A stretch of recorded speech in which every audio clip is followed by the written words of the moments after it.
You are now listening to theGrio's Black Podcast Network, Black Culture Amplified.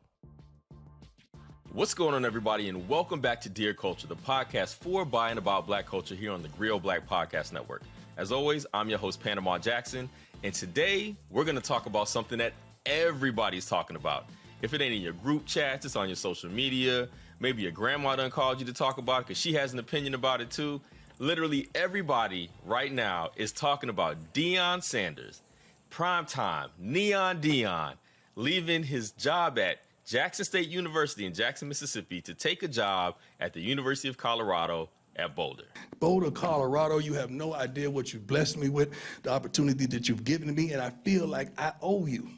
So every day I'm going to work for you. I'm going to strain for you. I'm going to develop for you. I'm going to commit for you. I'm going to do the things that others wouldn't do. Baby, we're coming. Now, this is only an issue because, well, black folks got opinions. And people feel, listen, this decision that he's made, this is the real decision. Everybody want to give LeBron a decision. This is decision 2.0, right? Because this intersects culture, community economics. Basically, every principle of Kwanzaa is up for play here in this discussion about Deion Sanders. Joining me today for this discussion are three of my homies, some of my best friends in life, and part of my own personal group chat about this. Now, interestingly, everybody here has some way that we're connected to this discussion, either through HBCUs, through the SWAC, through college athletics. So let me introduce you to who we have here. I'm going to start with Frank Williams, one of my best friends in life. I'm going to say that about everybody here, but one of my best friends in life, Howard I'm sorry. Woo, I almost put you at Howard University. My bad. Oh, wow. I am losing it already. Morehouse College graduate, but also played football at Morehouse. So Morehouse College scholar athlete, right? We're also joined by Corey Wilson, one of my best friends in life. Also an LSU scholar athlete, Louisiana State University. So we have some like SEC, we have SEC ties here, right? But he's also from Baton Rouge, Louisiana, Southern University, SWAC country, right? Also, one of my other best friends in life, Jabri Griffin, who is both Morehouse and Howard University. So we have Howard University Law. Let me make sure I get that lawyer tag in. I got to respect titles around here. So we got HBCUs, we got big college sports in the SEC.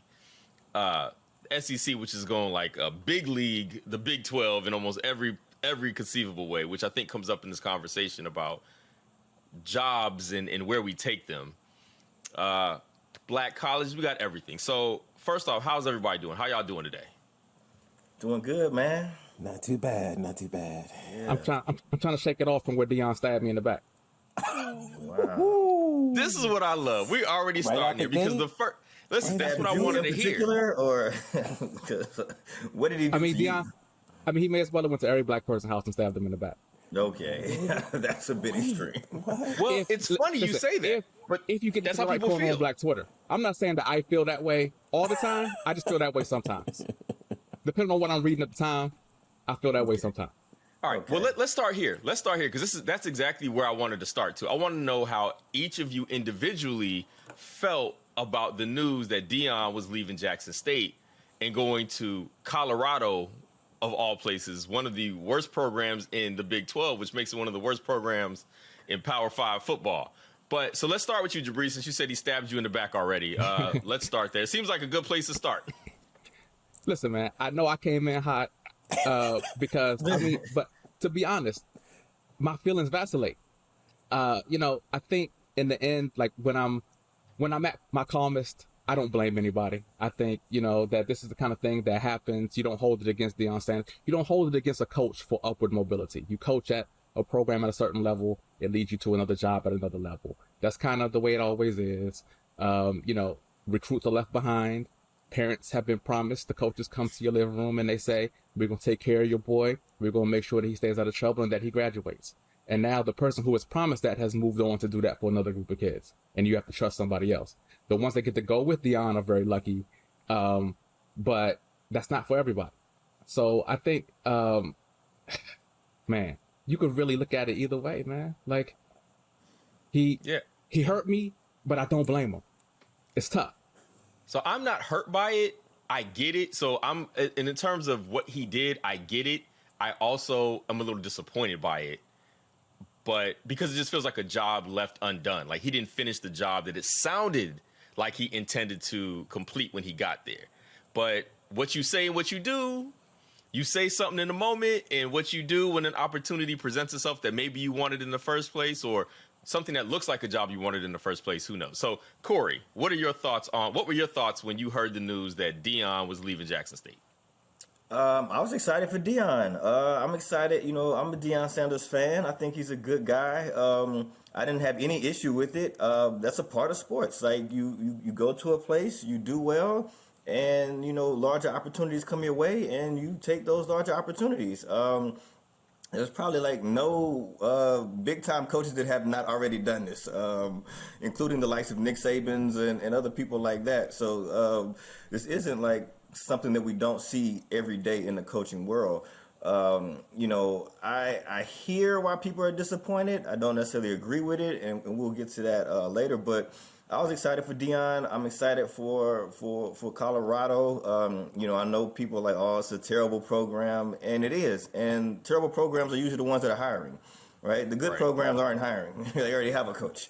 So chances are when you get a job like this, you're going to a school that's losing. And that's what it is. He's in a Power 5 conference. They have, good resources. So I think he can turn it around. We'll see. But I was excited for him. I'm excited for Colorado, college football in general. Fair enough. Time for a quick break. We'll be right back. What were your thoughts when you heard the news that Deion was leaving Jackson State?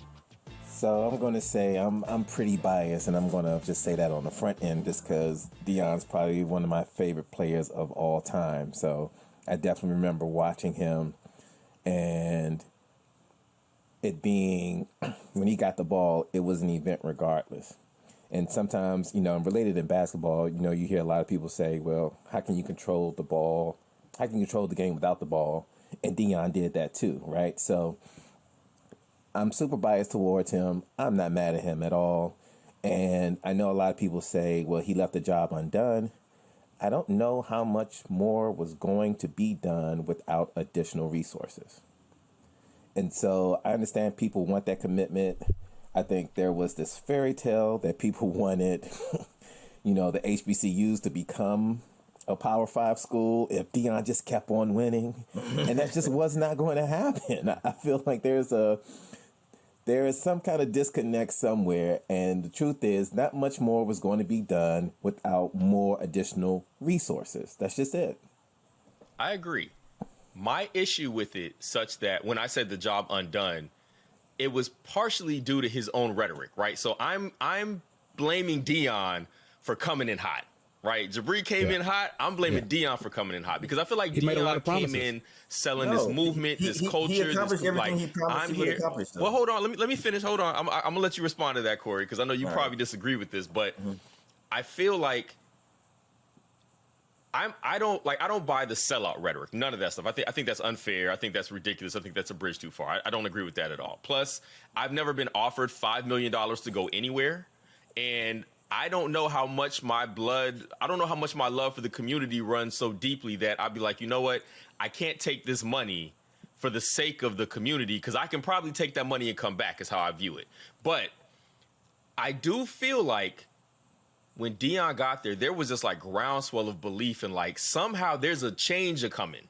And Deion believes he's the one to lead it. And I actually believe he probably could because the cult of personality, what he brought, like he literally changed the face of the way that we were looking at Jackson State. Everybody cared about Jackson State. We were all talking about buying jerseys and all kind of stuff. And everybody was on board with this, right?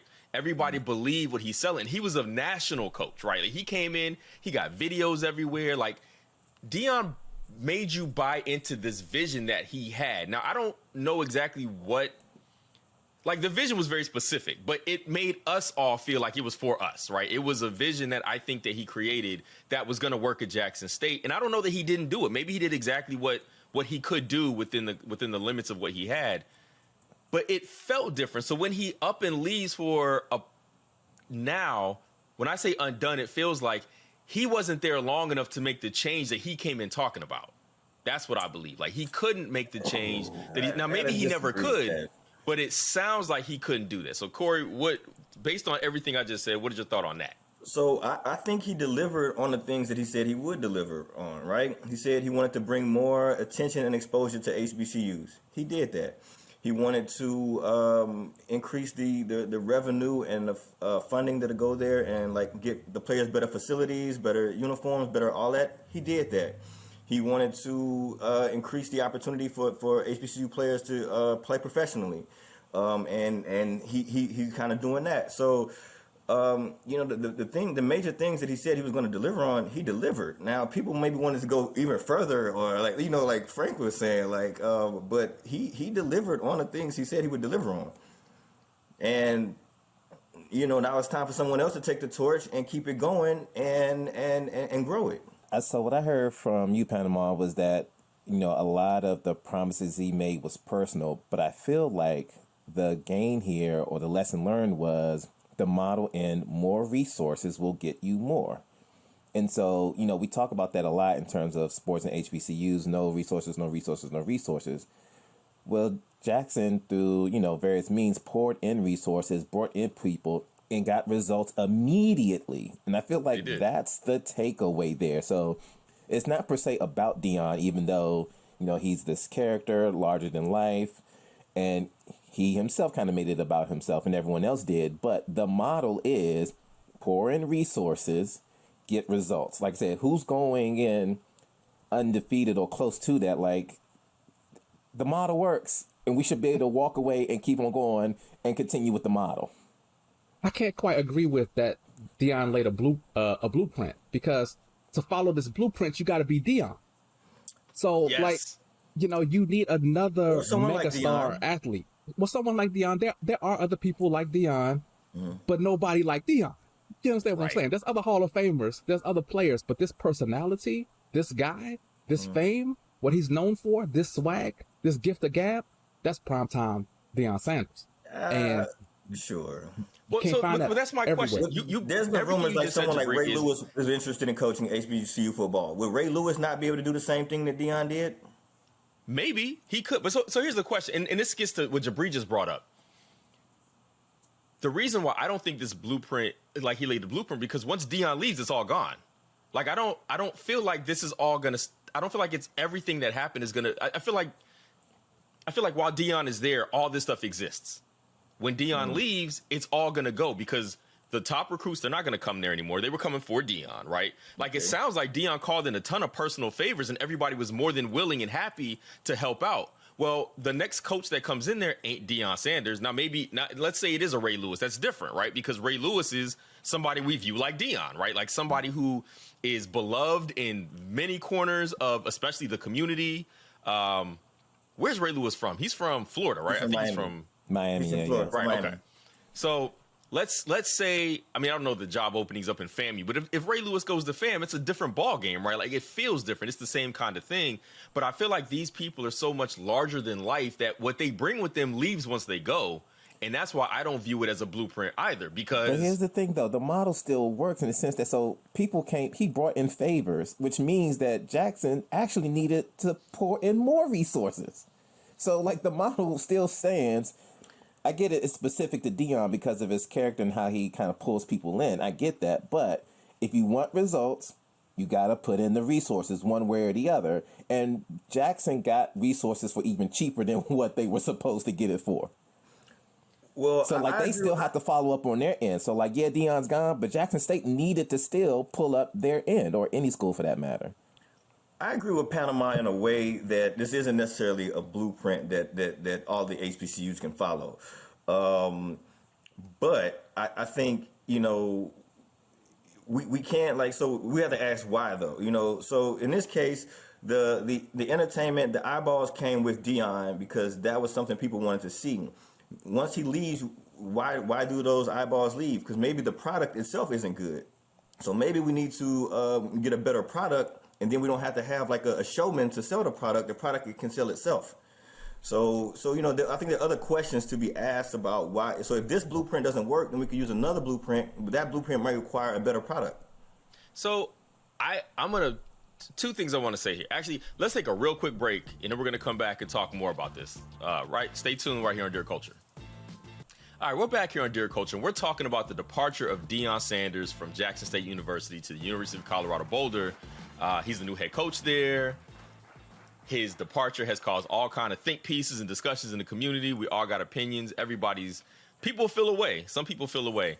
And before the break, we were talking about the replicability of what Deion Sanders did at Jackson State. And Corey, what you said was maybe the product isn't that good or isn't good enough to bring all the eyeballs that somebody like Deion brings. So two examples two things I want to bring up. So our first year at Morehouse, who was the coach?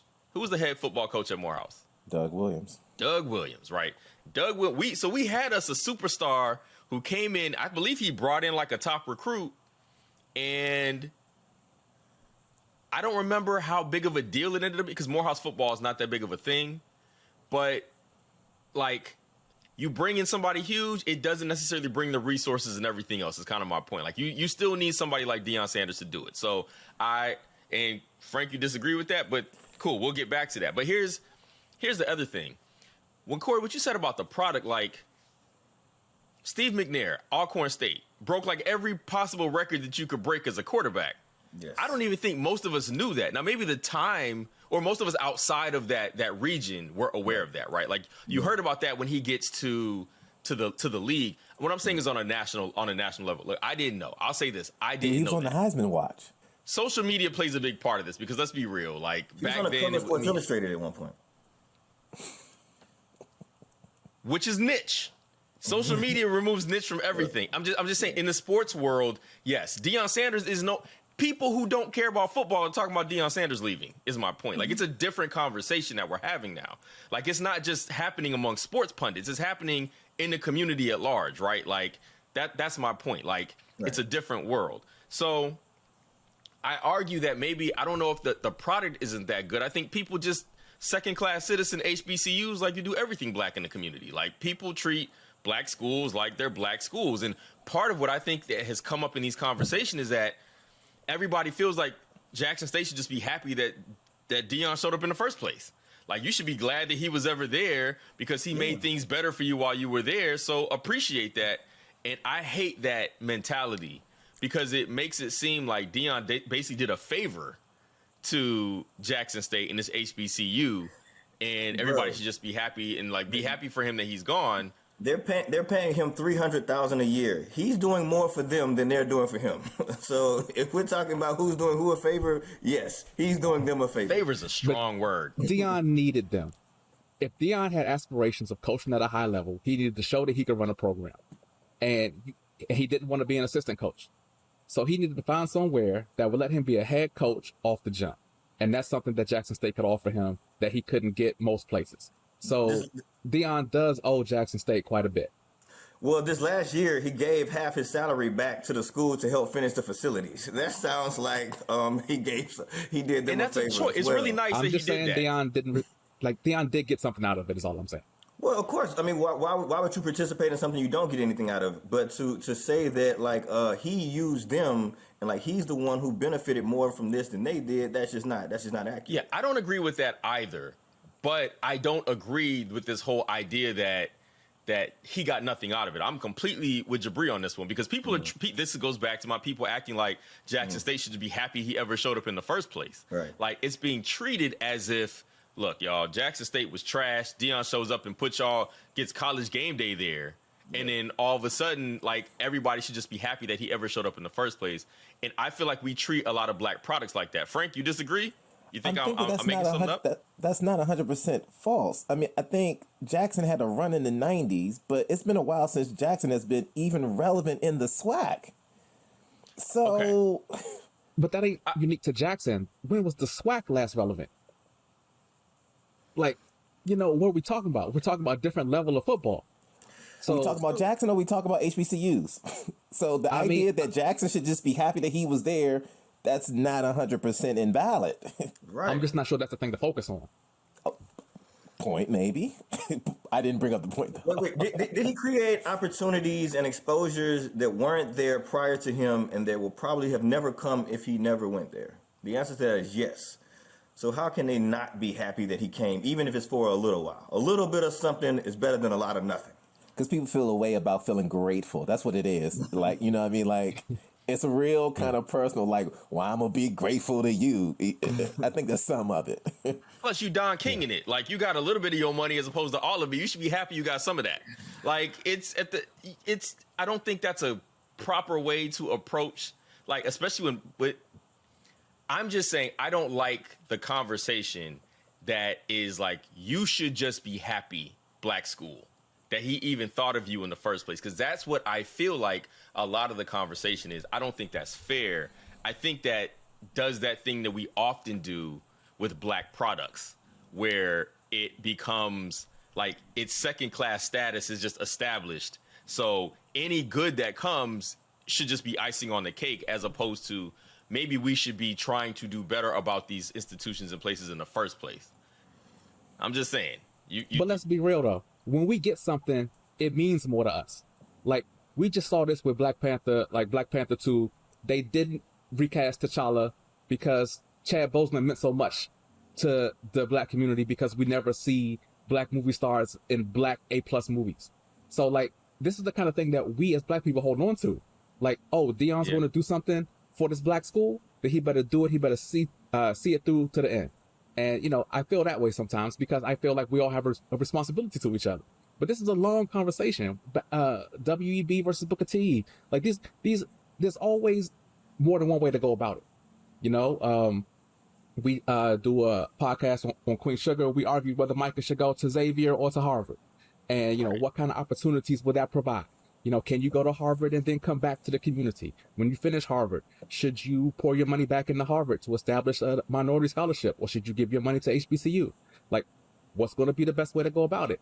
And in general, I think some people can do a little of this, some people can do a little of that. And it's okay if Deion moves on to a higher school, but it still hurts when he leaves the HBCU behind before he finishes his mission. He said it was a mission from God. He said he had to uplift the black schools, put them on a plane, with the other schools. And if you don't do that, then there's going to be some side eye. There's going to be some. He lifted them up though. Criticism. He lifted them, but now where are they going to go? So we'll see what they do now, though. I mean, is it going to keep going? There was another option here, because we keep blaming Deion, but at the end of the day, Jackson State could have came through and did more to retain the talent that they had in place, right? So some of it's got to be their responsibility for not stepping up to the plate to retain the talent that they've accumulated. And that's, you know, like, you can't be asking us to always take a hit. Like, this dude got a 15x salary increase. Nobody in the earth is turning that down. I'm not even turning down the extra $15. Well, you could turn it down if you don't need it. And I'm not saying he should have, by the way, because I said in the first place, I've never been offered that kind of money. I'm pretty sure I'm taking it. So I'm not faulting him for that either.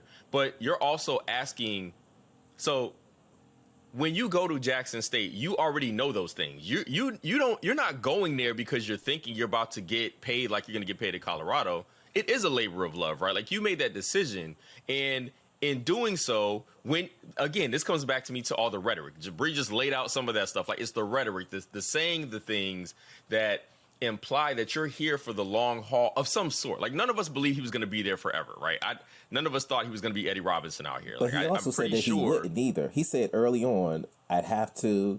He did a 60 Minutes interview a couple months ago. I'd have to entertain it.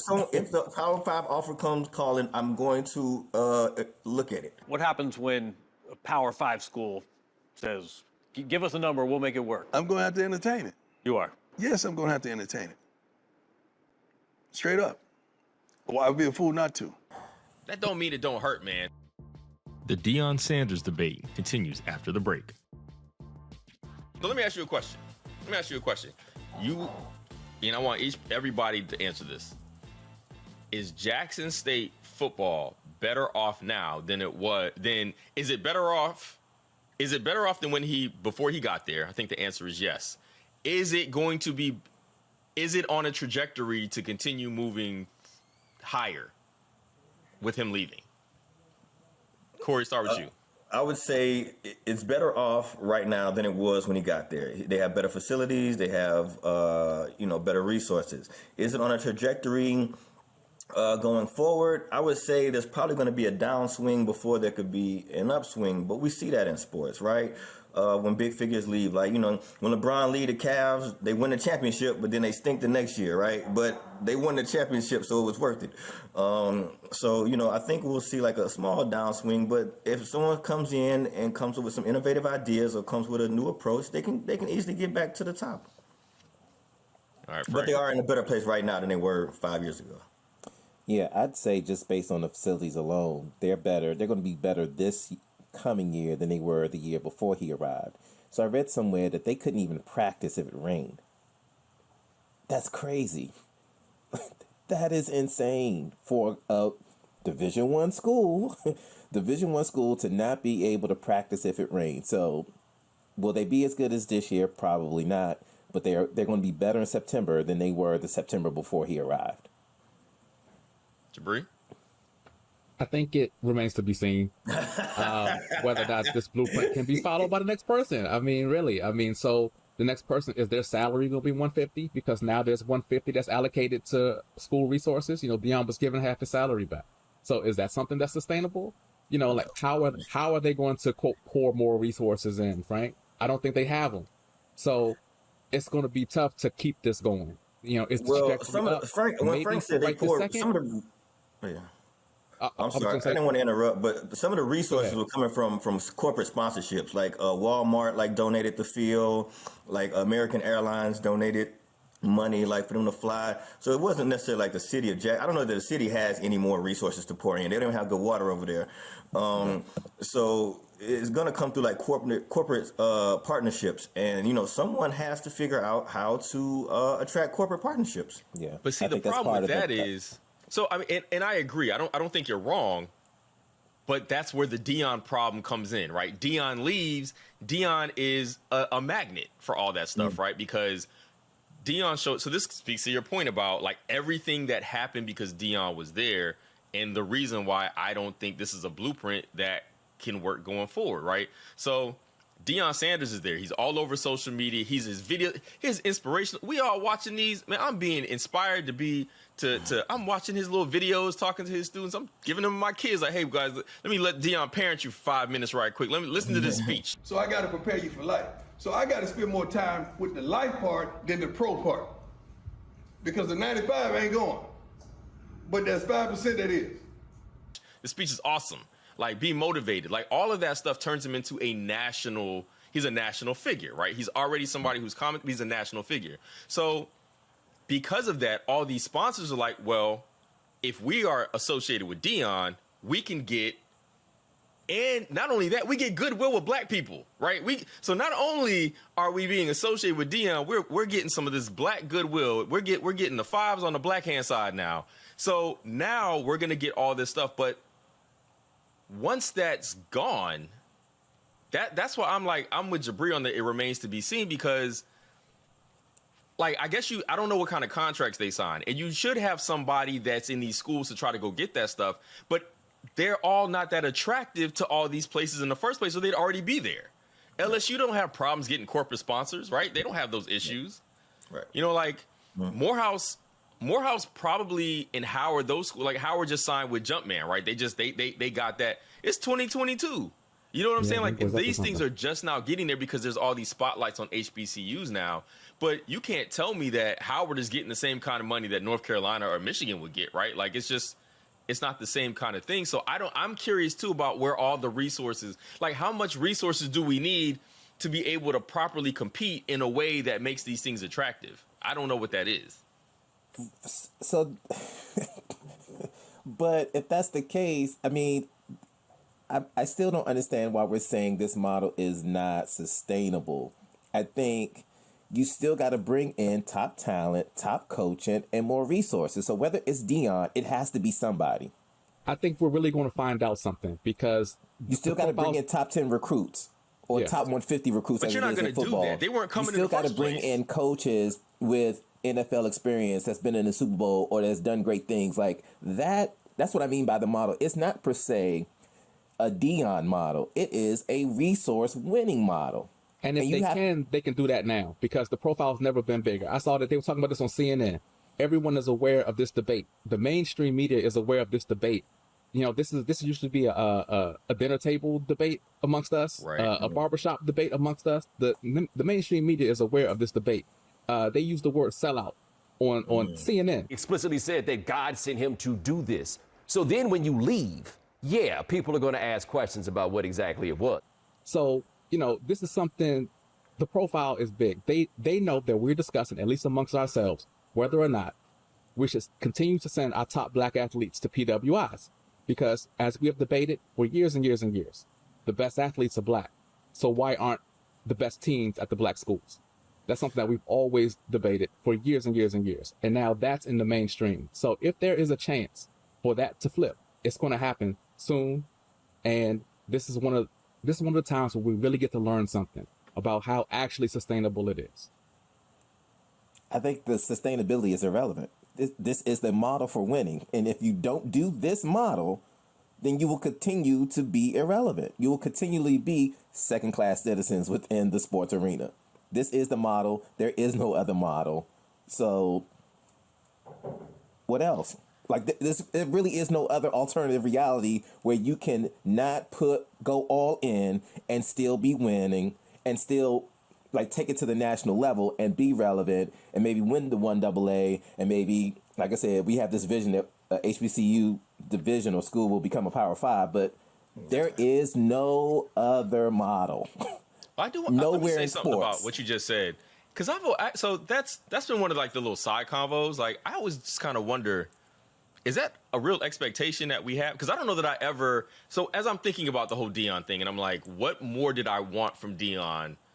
Like, was it my idea that Jackson State could ever be good enough to face an Alabama in a game, right? And maybe not win, but respectably show. Because we all watch these games where Florida State plays FAMU, and you see like a basketball score on one end and 0 or 3, maybe 7 on the other end. And we're all like, why are they even playing these games? Like these, I know there's a financial end to it. I don't know exactly what the financial end is, but I realize there's a financial end to it. But it's like, that just seems ridiculous. Like I don't even like that's demoralizing, right? So I guess I'm wondering, like 77-0. Yeah, it's not demoralizing. You still playing that game at 77, like, and that's probably in the third quarter. Like it's got to be hard to get up for that game to finish that game. Nah, it's like, sometimes it can actually be inspiring or it can be motivational. It's demoralizing to losers, right? But if you're a winner, it would take you back and motivate you and say, hey, I'm not as good. There's a bunch of dudes over here that are a lot better at football than me.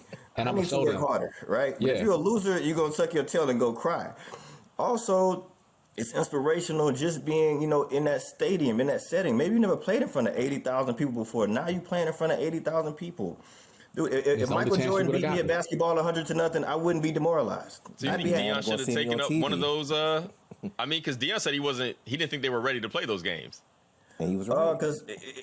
A couple reasons why. One, he doesn't like the money that they get. He didn't feel like they're getting a fair shake. A lot of the HBCUs right now are getting like between $400,000, $500,000 to play these games. He thinks they should be able to get closer to $1 million to play these games. So he didn't like the percentage deal, and he wants to win. But and he's also in a unique position. It's easy for people with money to say, hey, I don't need no money, or you know what I'm saying? But you got other schools like Grambling or Alcorn where they've had financial issues that have resulted in them not even being able to play games in the last few years. Like, they can't turn down money, Right. So they have to play those games. And I think they're good for HBCUs. It's a quick way to get some resources, man. Get these resources Frank talking about. Boom, you go play, get $500,000, You might get your butt kicked, but so what? Do it for the love. Yeah, get your butt kicked. Get your butt kicked in a regular game. Jackson State beat FAMU 58-3. They got their butt kicked for free. You might as well have got $500,000 with it. I do want to say it's hilarious when you say, what would you say? Demoralizes for losers. Yeah, like that was awesome. Yeah, a loser gonna get demoralized by a loss. And so that's just what it is. But I hear that line of thinking that you spewed a minute ago, but I just don't agree with it. Not spewed though. Okay, we're gonna take one more break and then we're gonna come back. Hey, look, man, y'all be throwing out the long words. You know, Jabri So was, you came up with Spew spew? has 4 letters. yeah, that's all I You got. got 4 letters. Jabri was It was just vacillating funny. earlier. I didn't know if vacillating had anything to do with Vaseline, but I didn't know what it means. He was like, we're vacillating. I'm like, what the hell does that even mean? I was like, sitting there, yeah, vacillating for sure. Anyway, my bad. Go ahead. That's all good. We're gonna take a real quick break and we'll come back with more about Deion Sanders. All right, we're back here on Dear Culture, still discussing Deion Sanders. I got the homies Frank, Corey, and Jabri here. We done had a fun conversation, an interesting conversation about all the chatter going on about Deion Sanders leaving for Colorado. So I have a couple questions that I want to kind of bring this all home on. And one of them I want to start with is about HBCUs. So there's all this conversation about Deion making HBCUs better, putting them in a better position in some way than they were before. Now, I've seen a lot of nonsensical statements. People are like, man, enrollments at HBCUs are up because of Deion Sanders. I've seen that, and that's just nonsensical, untrue. For one, it'd be applications because HBCUs are probably tapped out on enrollments anyway, but applications would probably be up. But I also don't think that has anything to do with him. Deion is not responsible for HBCU TV deal that has come. Those things have been in the works for a long time. But I think it's nice that we're giving Deion all this credit, even if it's all wrong. By the time this is all over, I expect to hear that Deion Sanders actually founded Jackson State and is the reason why all you Negroes can read now anyway. But, you know, what's discussion without a little bit of fun? But part of that discussion has been HBCUs are in a better place now because Deion went to Jackson State. One, is that true? And if it is true, how so? Jabri, why don't you start? I do think there's been an overall benefit to both parties, both Deion and JSU and HBCUs as a whole. You know, Deion needed to prove he could run a program. He got the opportunity at JSU. Also, you know, they needed to prove that HBCUs could be marketable, that there would be interest, and that's also been proven. So I think that, you know, there was benefits on both sides. You talked about a little bit in your intro about some of the fun theories that you've heard about, you know, enrollment being up, and you know, you joked that, you know, Deion might have founded the school. Listen, here's one thing that I saw on Twitter that I wanted to ask you guys about. That because Deion was showing such promise and progress at Jackson State, that this PWI came in, offered money, waved money in front of his face in order to stop the progress and stem the tide of HBCU progress. Now, you guys put any stock in something like that? Like they saw us on the come up, they waved some money at us and derailed us. Did that happen? I don't think so. I think it's just one particular school trying to get better. I don't think there's any conspiracy theory going on like, hey, the blacks are progressing, let's take away their leader. I just think Colorado is trying to get better at football. Let me play devil's advocate. Let me play devil's advocate for a second. Life has taught me that all conspiracy theories have merit. Too many things have happened in this country where all of a sudden, like, we want everything not to be true, but these things ended up being there. Sometimes some of this stuff is true. Now, I think that's ridiculous, but hey, you never know. Listen, I never get to go to the Illuminati meetings that apparently happen twice a month. I don't know. Listen, they got Kyrie out of there. They got Kanye out of there. Maybe Deion was just next on the list. Y'all all saw Higher Learning. Remember, Buddy had the little paper where he was crossing names off? Yeah. Maybe Deion was next up on the list. I don't know. So he's going for more money in some kind of way. He got crossed off the list. Is that what we're saying? Yeah, because they depleted the possible success rate of a black school in Jackson, Mississippi. They took him off the board. They man. took him off the radar Through there. the knowledge. 'Cause let's be real, Through the Deion knowledge. is a really big fish in this space. He's in a Power 5 conference now. He's still a big fish, but he's swimming in different waters, right? Like, you know, the recruits are all over the place there. All them 5-star recruits got a lot of options. You know, they all coming to play for Deion. Now it's like, am I going to go to Colorado or go to Alabama? I don't know. Am I going to go to Georgia or LSU or go play for Deion? I don't know how that. I'm just saying, I do think it's ridiculous, but I think it's fun. I'll say that. I don't think as a whole, I don't know what impact it had on HBCUs as a whole. I think from an athletic standpoint, a plus. But as a whole, I mean, I highly doubt enrollment is up. I don't know for a fact. I don't have those numbers. But if you're going to an HBCU because Deion is coaching at another HBCU, you're probably in it for the wrong reason. But so I don't think he harmed him. And I just think, from the athletic standpoint, I definitely think they're in a better place. Frank? Yeah, I mean, definitely a stretch to say that, he's the savior of all black schools, but the Illuminati thing, that too is a stretch. I don't know if we have to believe one conspiracy over the other. We could just call them both garbage. I don't know. Yeah, there's a lot of conspiracies at your disposal if you want one in this conversation. Whatever you want to do here, you pretty much have your pick of that.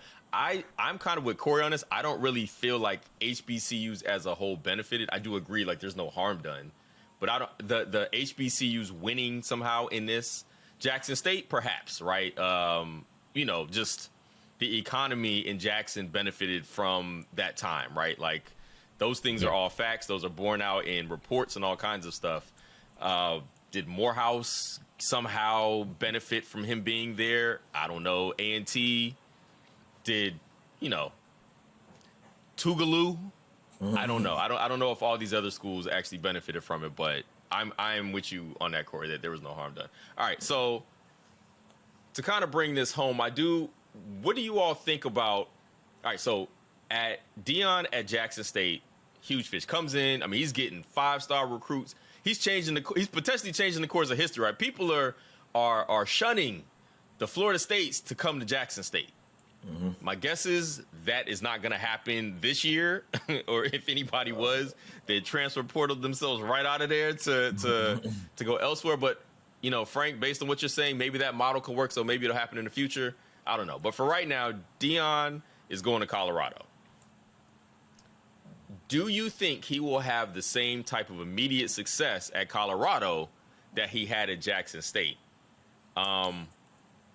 Also, quick question about that, too. Two-parter. Did he bring in that many good players that all of a sudden he had that kind of immediate success? Like, what do we attribute that immediate success to? Because I never actually really thought about that. Like, if they weren't that good before he got there and all of a sudden they're good just, like, immediately, like, did that many players come to Jackson State that were that good? To at least in HBCU land, that they were able to turn those tables immediately. So anyway, two-parter. But what do you think about Deion's prospects at Colorado in the very near term? Frank, start with you. So I don't think that it will be as quick, but I don't think it needs to be, right? So I think Colorado will, I think he has up to 5 years where he can just do gradual increases in the wins, right? So I think this year they were 1-10 or something really low. They were bad. It was like they had one win. It was their one-win team. Yep. All right, 2 games here, 2 games there, right? At the end of 5 years, I would assume though there'll be a decent team in that conference. I think you got to shift the expectations a little bit more, given kind of like everything that's around it. So I think that only thing Deion has to do is just show continual improvement, maybe make a bowl game at some point, and then keep on. I think that they're going to be pretty patient with them considering where they were. All right, Corey?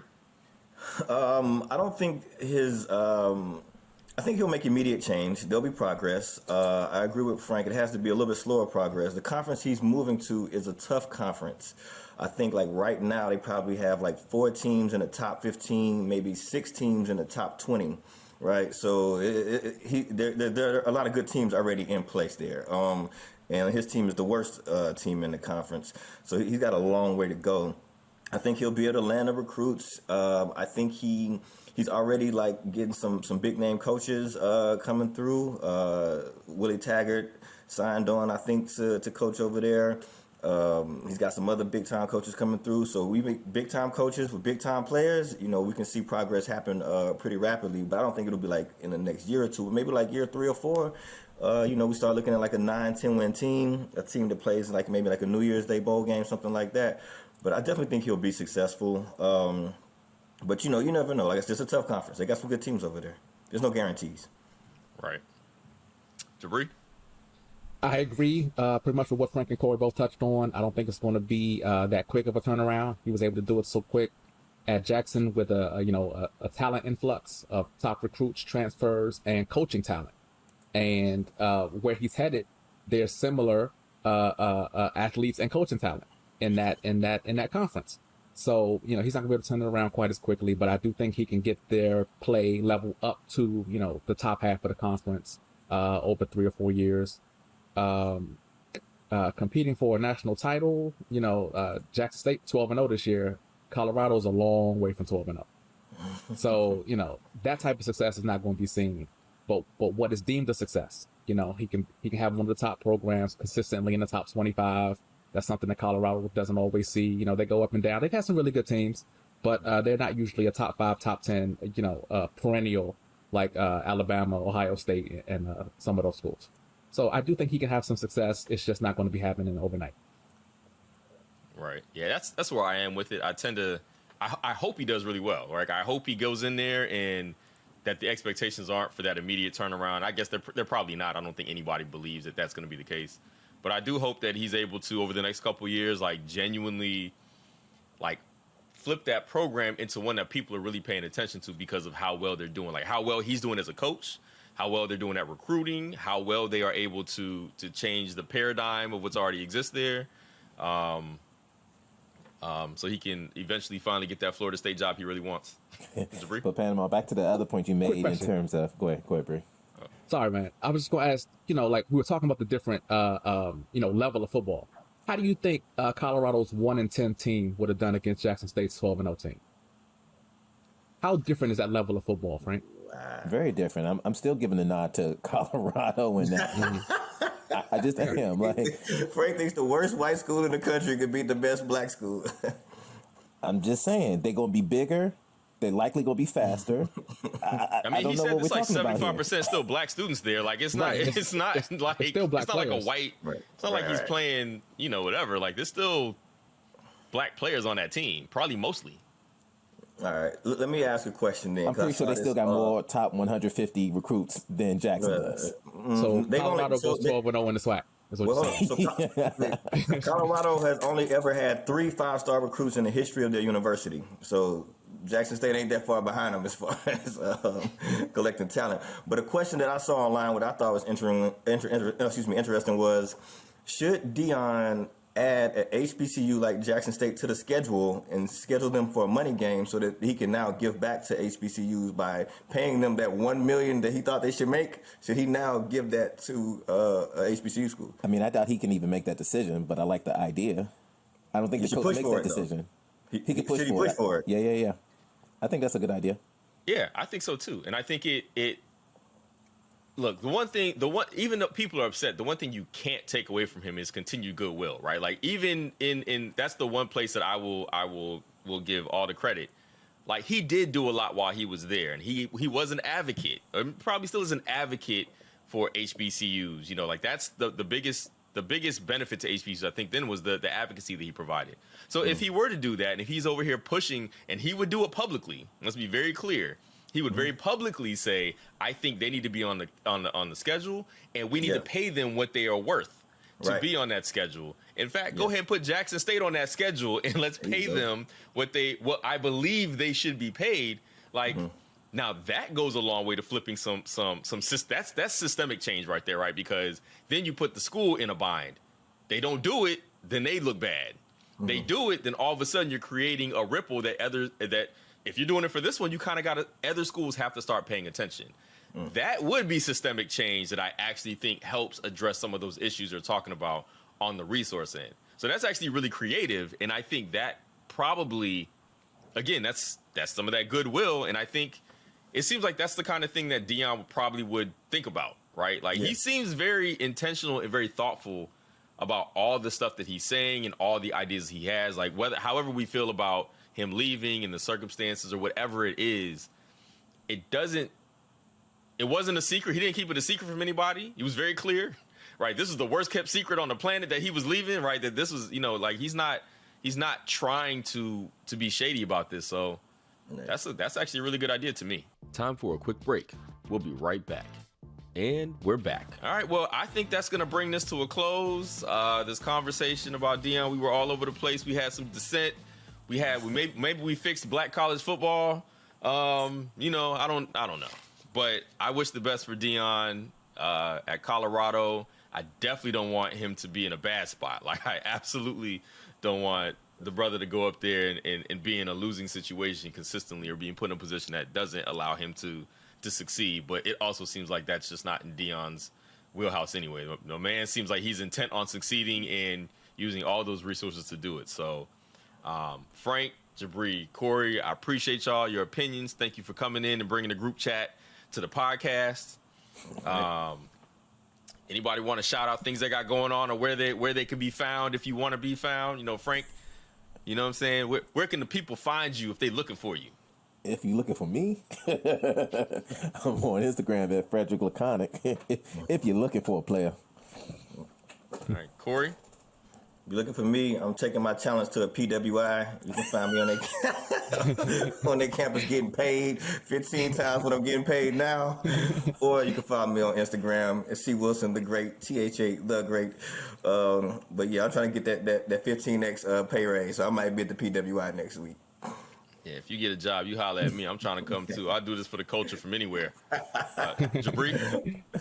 Man, if anybody's looking for conversations like these, catch us on a new season of the Ill-Informed Homies podcast coming soon, starting real soon. We don't quite have a date. We're starting real soon. New season of Ill-Informed Homies podcast on anywhere that you listen to podcasts. Absolutely. Well, I want to thank y'all for being here on Dear Culture. And for more conversations about HBCUs, because we have quite a few now on Dear Culture. We went to Morehouse. Frank was a part of that conversation at Morehouse College. Did a live show there. We went to Grambling. I did a live show at Grambling State University, SWAC country, right? I went down there. I had a conversation with the two folks from Morehouse and Spelman who created the whole Polo, Ralph Lauren, and Morehouse line. So, this is a podcast that cares deeply about issues related to HBCUs and making sure that we focus on HBCUs here. And unless somebody comes through with a $5 million check, I'm sure I'll be doing this for quite some time. So thank you for listening to Dear Culture. Please email all questions, suggestions, compliments to podcast@theGrio.com. Dear Culture is an original podcast of the Grio Black Podcast Network, produced by Sasha Armstrong, and Regina Griffin is the managing editor of the podcast. I'm your host, Panama Jackson. As we like to say on many of our other shows, have a black one.